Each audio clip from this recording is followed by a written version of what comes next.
천국인의 세 가지 특징이라고 설교 제목을 지어봤습니다. 지난주 새벽의 말씀 중에 예수 그리스도론에 대해서 잠깐 말씀드릴 기회가 있었습니다.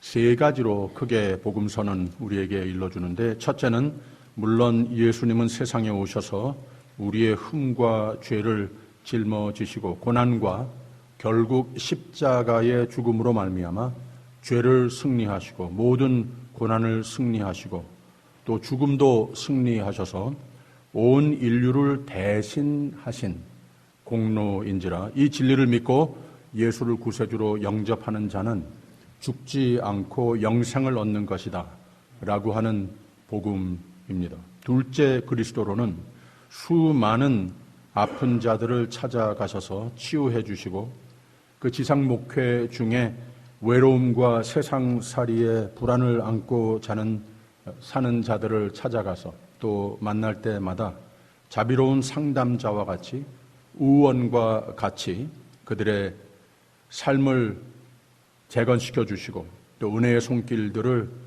펴신 것을 기록하면서 예수님의 지상 목회 사역을 보여줍니다.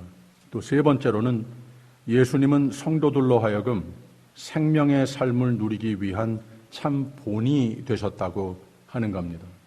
예수님께서 하신 일도 있지만 예수님의 그 삶, 사신 마음, 사신 선택, 이 모든 것을 보면서 우리 모두의 그리스도인의 삶의 프로토타입이 되시는 참 본이 되신 것을 누누이 보여주는 장면들이 복음서에 기록되어 있습니다. 말하자면 완전히 하나님이시면서 동시에 완전한 인간이심으로써 모든 인간의 감정, 실수와 죄의 가능성은 다 안고 계신 분이었었다고 하는 거예요.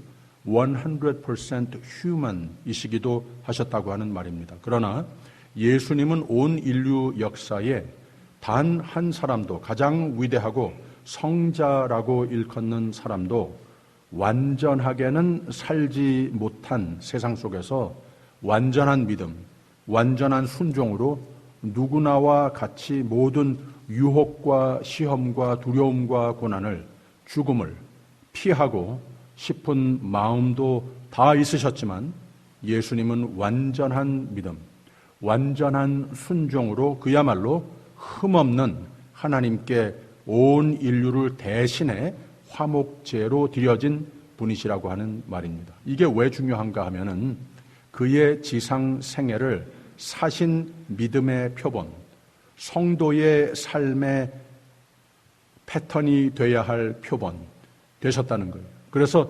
마귀는 그 삶 속에서 물러가고 성령은 도우시고 아버지 하나님은 내 사랑하는 아들이라고 일컬음을 받으신 우리 구세주 예수 그리스도이시라고 하는 겁니다. 승리의 생애, 행복의 생명의 삶, 흔들리지 않는 천국의 소망의 삶의 완전한 perfect example이 되시는 분이 곧 예수님이셨다고 하는 말입니다. 그래서 조금 쉽게 다시 표현하자면 예수님이 세상에 오신 이유는 믿음으로 구원을 얻게 하기 위함이시고, 둘째로 믿음으로 하나님의 위로를, 치유를, 삶의 재건을 받게 하기 위함이고, 셋째로 믿음으로 삶의 변화를 추구하여 예수님이 본보이신 천국인, 천국 갈 사람의 모형을 내 삶으로 만들어 가는 것. 이 세 가지가 예수님의 지상 목회 사역의 내용이셨고, 우리 모두는 예수님이 본보이신 천국인이 세상에서 살아가면서 갖추어야 할 예수를 닮는 삶의 내용들을 잘 배우고 우리의 것으로 만들어 갈 때 천국으로 이어지는 삶, 구원의 확신을 내가 열매 맺어가는 삶의 내용이 무엇인가를 배우고 따라갈 수 있다고 하는 거죠. 그래서 오늘은 예수님이 고난을 받으시기 전에 마지막으로 설교하신 말씀의 한 부분입니다. 확실히 천국 갈 사람이 가져야 할 특징들을 쭉 설교하셨는데, 사도 바울도 로마서 8장 28절에 이런 말을 했어요. 하나님을 사랑하는 자 곧 그 뜻대로 부르심을 입은 자들에게는 모든 것이 합력하여 선을 이루느니라 라고 그랬습니다. 믿음과 구원받는 사람이 반드시 잘 하여야 할 것이 있다. 하나님을 사랑한다고 하는 것이, 하나님을 기쁘게 해드리는 삶, 하나님의 뜻을 잘 따르는 삶이 무엇인가, 이것을 항상 깨달아야 한다는 거죠. 이것이 무엇이냐?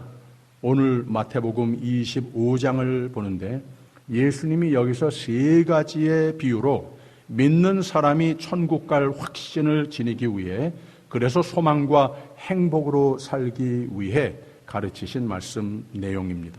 세 가지 비유라고 했죠. 첫째는 열처녀의 비유, 두 번째는 달란트의 비유, 그리고 양과 염소의 비유입니다. 이 세 가지 비유는 예수님께는 가장 중요한 확실한 믿음, 구원의 확신을, 천국 갈 확신을 꼭 제자들에게 심어주고 싶으셔서 가장 마지막에 남기신 겁니다. 첫째 이야기가 1절 말씀을 읽어보면 그때의 천국은 마치 등을 돌고 신랑을 맞으러 나간 열처녀와 같다 하리니 라고 그랬습니다. 제목을 먼저 말씀드리면 천국인으로서 확실하게 잘해야 하는 것이 무엇인가 하면 다시 오실 예수님을 맞이할, 즉 천국 갈 준비를 늘 잘 해야 한다라고 하는 교훈입니다. 믿음이 나태해지면 그거 문제라고 하는 말입니다. 열처녀가 있는데 다섯은 지혜롭고 오늘을 즐기는 삶도 중요하지만 미래의 행복의 목표를 위해 신랑을 맞이할 준비도 노상하면서 살아야 한다 하는 일상적인 예를 들면서 믿는 사람은 언제 주님이 다시 오실지 알 수 없지만 그 날이 마치 오늘일지도 모른다는 마음으로 나의 믿음을 잘 지키는 삶이 돼야 한다라고 하는 교훈입니다. 이 비유 속에 두 가지 중요한 동사를 소개하는데 등불이 꺼지지 않게 기름을 준비하는 삶과 또 13절에 보면은 그런즉 깨어있으라 너희는 그날과 그 시를 알지 못하느니라 라고 그랬습니다. 깨어있으라, 늘 깨어있으라 라고 하는 말입니다. 등불이 늘 켜있는 삶이란 무슨 말이 되겠습니까? 예수님은 생명과 진리의 길이시라고 그랬습니다. 신앙인으로 세상에서도 잘못 길에 들지 않고 늘 견고하고 하나님이 동행하시고 성도가 더불어 같이 걷는 인생의 생명의 길이 되려면 그 길을 잘 찾아 들어서야 하지 않겠습니까? 그리고 그 길에서 벗어나지 않는 삶이 되어야 하지 않겠습니까? 그 길, 생명의 길, 영생으로 있는 길에서 벗어나지 않게 그 길을 잘 밝혀주는 등불을 잘 관리하는 삶이 되어야 한다고 하는 말입니다. 그래서 등불이라고 그랬습니다. 우리 모두가 필요한 굳센 믿음과 인생을 바로 잘 지혜롭게 사는 상징이라고 말할 수 있겠습니다. 그리고 기름은 그 등불이 어두워지거나 꺼지지 않게 할 교회와 교회 안에 모든 하나님이 축복하시는 펑션, 교회의 정의, 교회의 기능을 말하는 것이라 할 수 있겠습니다. 4절 말씀을 보면 슬기 있는 자들은 그릇에 기름을 담아 등과 함께 가져갔다니 라고 했어요. 예수를 맞을 준비, 천국으로 이어지는 삶이 반드시 되기 위해서는 기름이 있어야 등불이 꺼지지 않듯이, 그래서 생명의 길이 아닌 다른 길에 잘못 드는 삶을 방지할 수 있듯이 교회를 우리에게 축복해 주신 것을 가장 귀하고 가장 값진 하나님의 선물로 여겨야 한다고 하는 말입니다. 예배 시간이 내 등불을 밝혀주는 기름입니다. 말씀 묵상과 공부와 마음의 새김이 내 등불을 밝혀주는 기름입니다. 기도와 찬송의 시간이 어두운 내 마음을 새 믿음, 새 소망으로 밝혀주는 기름입니다. 이유가 어떻게 됐든 기름이 떨어지면 등불이 꺼지듯이 믿음도 꺼집니다. 믿음 때문에 예수를 잘 배우고 따르던 열성도 꺼집니다. 천국 가는 생명의 길, 생명의 삶도 꺼집니다. 성도는 교회 중심, 예배 중심, 말씀 충만, 기도 충만, 그래서 성령 충만, 성령 인도하시는 삶, 꺼지지 않는 등불을 소유한 사람이 되어야 하는 겁니다. 이게 천국인입니다. 이게 확실히 천국 갈 사람의 특징입니다. 오늘은 내가 세상이 암만 악해도, 세상 일이 암만 바쁘고 재밌어도 나의 생명의 삶을 위해 하나님이 놓아주시고 앞서가신 생명의 길을 밝혀줄 믿음의 등불이 잘 켜져 있는가?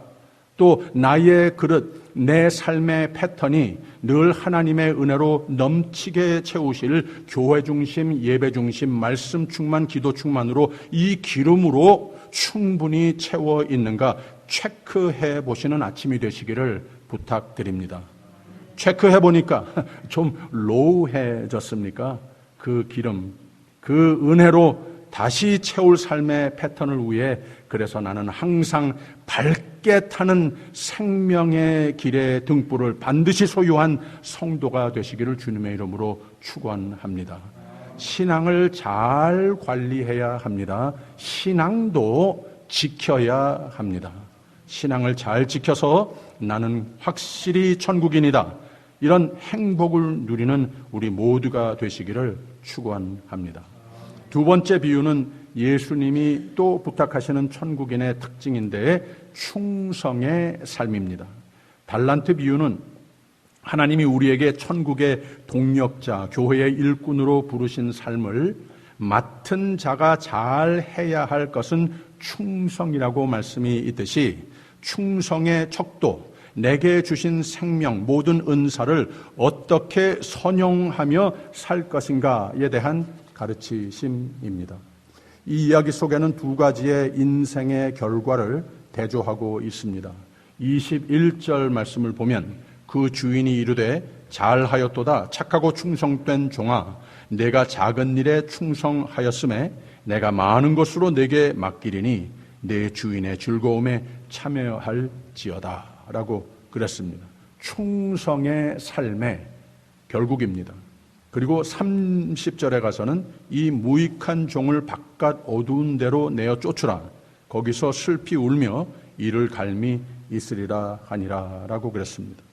하나님의 은혜는 큰데 나 지금 사는 것, 나에게 축복하신 모든 삶의 내용, 나에게 부탁하신 가정의 모든 일들, 사회인으로서의 특권과 의무, 또 교회의 한 지체로서 일꾼으로 부르신 특권과 의무, 이 모든 것이 종류와 크기는 다양한 하나님께서 우리에게 부탁하신 바라고 하는 겁니다.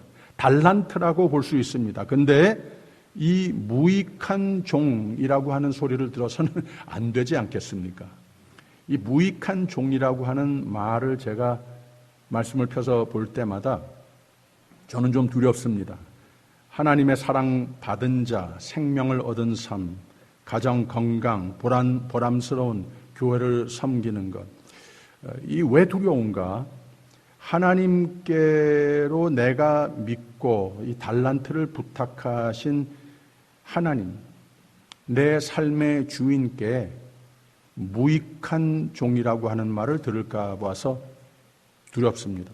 저는 세상 떠나는 날까지 이게 두려울 것 같습니다. 그래서 저는 매일 기도하는 제목이 있는데 하나님, 오늘 하루 지나고 나서 하나님 보시기에 무익하다고 하는 소리 듣지 않게 충성의 하루가 되게 하옵소서.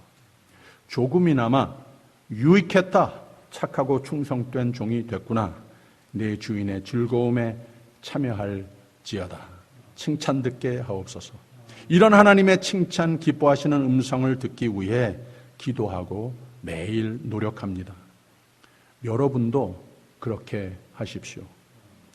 하나님이 선물로 주신 생명 늘 감사로 사십시오. 하나님이 맡기신 건강과 은사로 유익한 삶을 사십시오. 달란트로 내 맘대로 묻어놓는 삶은 되지 마십시오. 감추지 마십시오.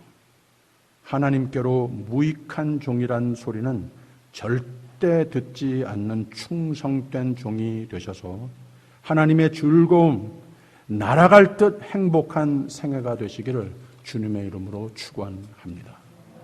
오늘 아침 오늘의 양식 말씀은 히브리서 6장의 한 부분인데, 하나님은 불의하지 아니하사 너희 행위와 그의 이름을 위하여 나타낸 사랑으로 이미 성도를 섬기고 있는 것을 잊어버리지 아니하시느니라 라고 그랬습니다.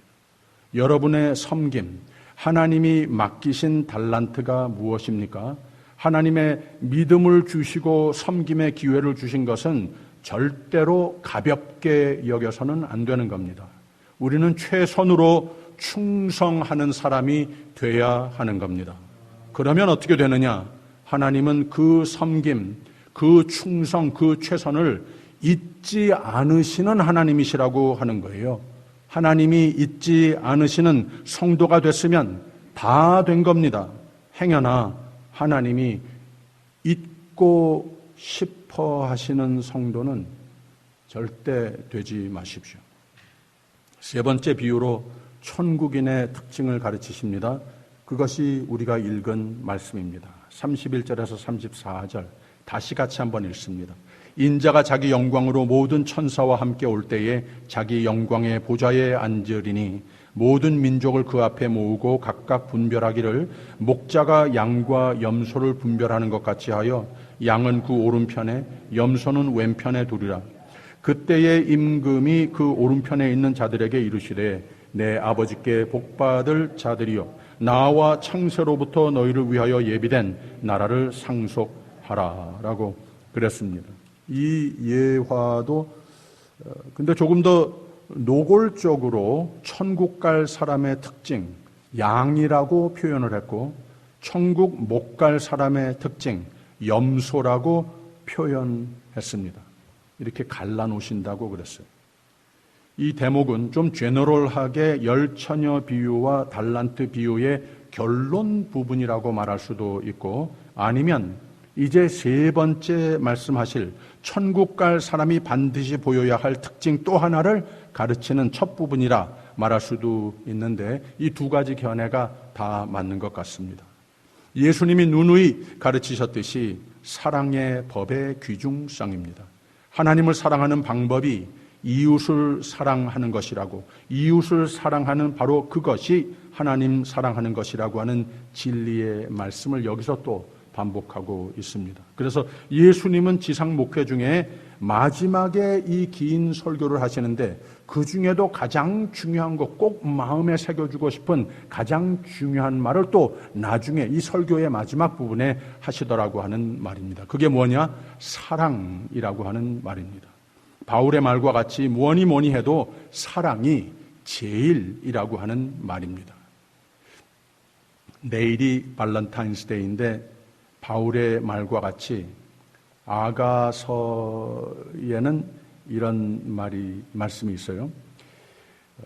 내일 아침에 오늘의 양식의 성구 말씀입니다. 아가서 8장 6절 7절에 사랑은 죽음같이 강하고 이 사랑은 많은 물이 꺾이지 못하겠고 홍수라도 엄몰하지 못하나니 사람이 그 온 가산을 다 주고 사랑과 바꾸려 할지라도 오히려 멸시를 받으리라.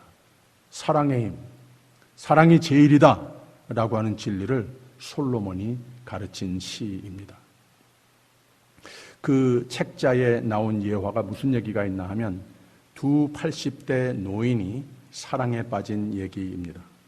남자와 여자가 각각 60년 이상 결혼 생활 후에 홀로 된 분들이었습니다. 그런데 한 분은, 남자는 독일의 가장 북쪽 지방에 살고 있었고 그 위에 국경이 있는 거예요. 국경 북쪽으로는 덴마크가 있는 겁니다. 덴마크의 가장 아랫부분에 국경 가까이 또 한 여자분이 사셨던 거예요. 어떻게 서로 알게 된 겁니다. 평소에는 그 국경이 그렇게 여기의 국경들 같이 엄하지 않아서 그냥 한 나라 같이 오고 가고 했다고 하는 겁니다.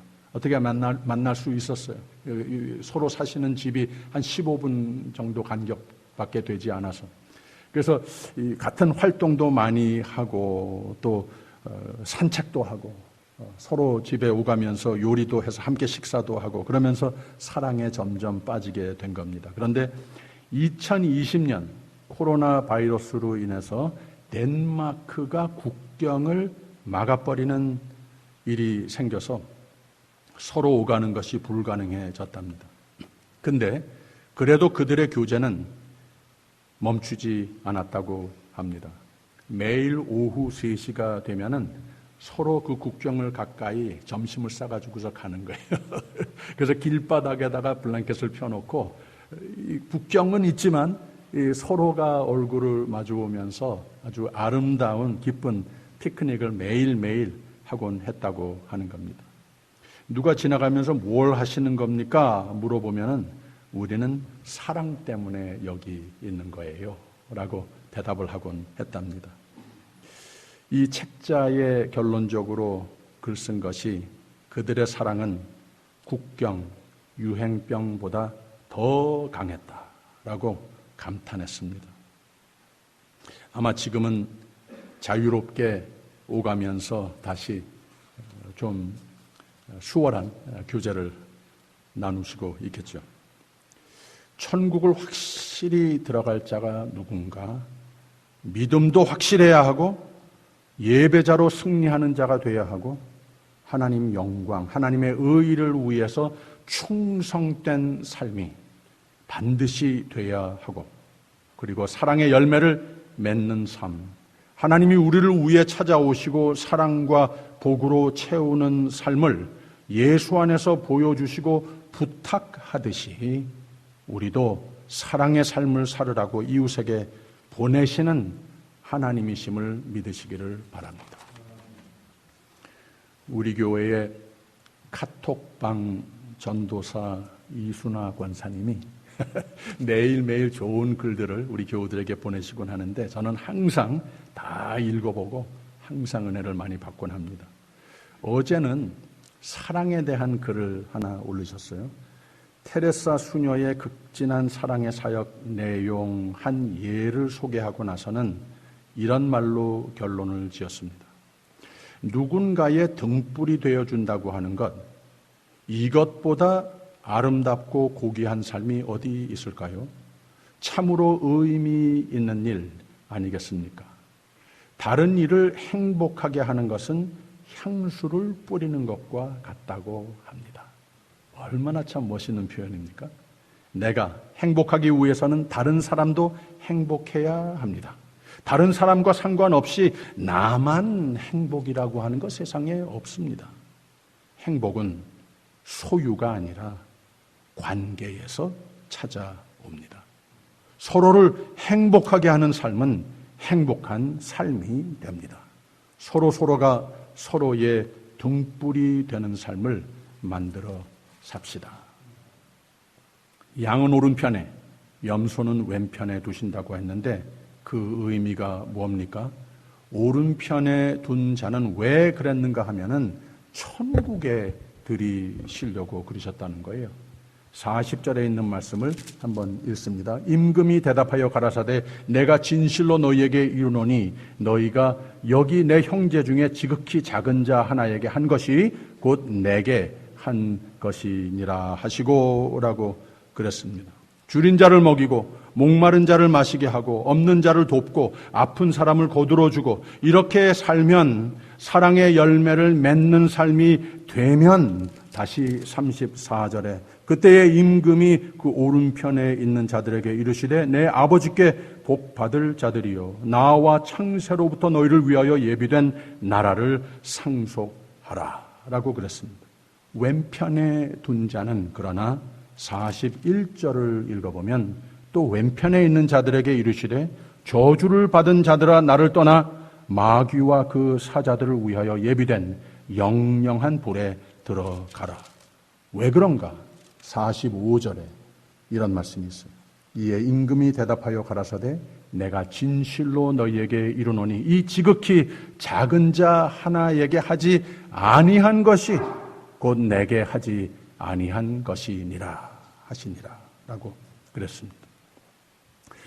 사랑, 이웃을 의식하고 돕는 삶, 불쌍한 사람을 거두어 주는 삶, 연약한 자에게 힘이 되어주는 삶, 이 모든 것은 믿는 사람들로서 해도 되고 안 해도 되는 것이 아니고 그리스도인, 천국인이라고 그랬으면 예수님의 사랑의 마음과 발길과 손길과 입술을 담는 삶으로 늘 변화되어 가야 한다고 하는 말씀입니다.